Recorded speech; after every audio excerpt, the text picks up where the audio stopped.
সকাল অথবা বিকেলের নাস্তায় সবসময় মায়েদের টেনশন লেগেই থাকে কি নাস্তা দিব আজকে বাচ্চাদের। আমার কাছে মনে হয় ঝটপট এই নাস্তাটা দিলে আপনার বাচ্চা এমনিই খেয়ে ফেলবে, এত বেশি মজার হয়। আপনি চাইলে আপনার বাচ্চার টিফিন বক্সেও এই নাস্তাটা দিতে পারেন, এত বেশি মজার হয়, বাচ্চা নিমিষে ফাঁকা করে দিবে টিফিন বক্স। হ্যালো, সবাই কেমন আছেন? অবশ্যই কমেন্টে জানাবেন। আল্লাহর রহমতে আমি অনেক বেশি ভালো আছি। চলে আসলাম ছোট্ট একটা মিনি ব্লগ ভিডিও নিয়ে। ব্রেড দিয়ে আজকে নাস্তা বানাবো, এজন্য প্রথমে বানানা ব্রেড নিয়েছি। বানানা ব্রেডটা আমার কাছে অনেক বেশি ভালো লাগে। কে কে পছন্দ করেন বানানা ব্রেড অবশ্যই কমেন্টে জানাতে ভুলবেন না। প্রথমেই আমি বানানা ব্রেডটাকে কোনাকুনি করে কেটে নিয়েছি, একদম ত্রিভুজ আকৃতির করে। এক সাইডে রেখে দিয়ে চলে গেলাম পরবর্তী স্টেপে। একটা বোলের মধ্যে এখানে পেঁয়াজ কুচানো ও কাঁচামরিচ নিয়েছি পরিমাণ মতো। যে যেরকম ঝাল খেতে পছন্দ করেন সেই অনুযায়ী ঝালের পরিমাণটা বাড়িয়ে বা কমিয়ে দিবেন। তারপর এখানে নর্মাল তাপমাত্রা থাকা 2টা ডিম দিয়েছি, সামান্য একটু লবণ দিয়ে খুব ভালোভাবে ফেটিয়ে এক সাইডে রেখে দিলাম। তারপর চলে গেলাম পরবর্তী স্টেপে। চুলার উপরে একটা তাওয়া বসায় দিলাম। তারপর এখানে দিয়ে দিলাম রান্নার রেগুলার তেল পরিমাণ মতো। তেলটা হালকা একটু গরম হয়ে আসলে আগে থেকে যে ব্রেডটা কেটে রেখেছিলাম, ব্রেডগুলো আমি ডিমের মিশ্রণে কুটিং করে নিয়েছি খুব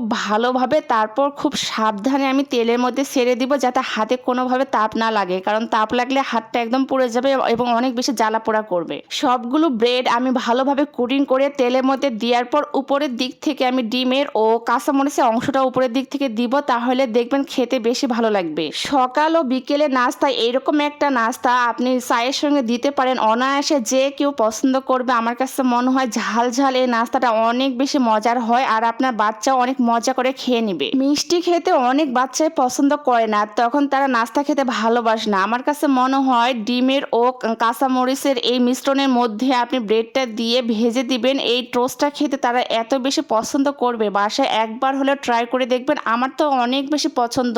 বাসায় যেদিন আমি এই নাস্তাটা বানাই আমার নিমিষে শেষ হয়ে যায়, এত বেশি মজার হয়। আমার কাছে মনে হয় মিষ্টি নাস্তা থেকে ঝালের এই নাস্তাটা অনেক বেশি মজা হয়। আর আপনি অবশ্যই বাসায় একবার বানিয়ে আপনার বাচ্চাদের টিফিন বক্সে বানিয়ে দিবেন, দেখবেন নিমিষে টিফিন বক্স ফাঁকা নিয়ে চলে আসবে। আমার ফুল ভিডিওটি কে কোন জেলা থেকে দেখতেছেন অবশ্যই কমেন্টে জানাতে ভুলবেন না, যাতে আমি নেক্সট ভিডিওতে আপনাদেরকে ধন্যবাদ জানাতে পারি। আপনাদের এক একটা সাপোর্ট আমাকে অনেক বেশি উৎসাহ দেয়। আমার ভিডিওটা যদি ফেসবুক থেকে দেখে থাকেন তাহলে অবশ্যই বেশি বেশি করে শেয়ার করে আমার পেজের পাশেই থাকবেন। বাসায় যদি হঠাৎ করে কোনো গেস্ট চলে আসে আর যদি ফ্রিজে থাকে ব্রেড, তাহলে ঝটপট করে এই নাস্তাটা আপনি 10 মিনিটে বানিয়ে দিতে পারেন। আপনার গেস্ট অনেক বেশি পছন্দ করবে। আশা করি অবশ্যই বাসায় বানিয়ে দেখবেন। আর ফুল ভিডিওটা যদি কারো কাছে ভালো লাগে তাহলে অবশ্যই বেশি বেশি করে শেয়ার করে আমার পেজের পাশেই থাকবেন।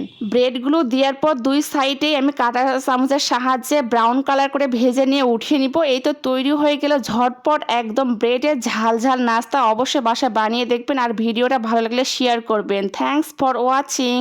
আসসালামু আলাইকুম।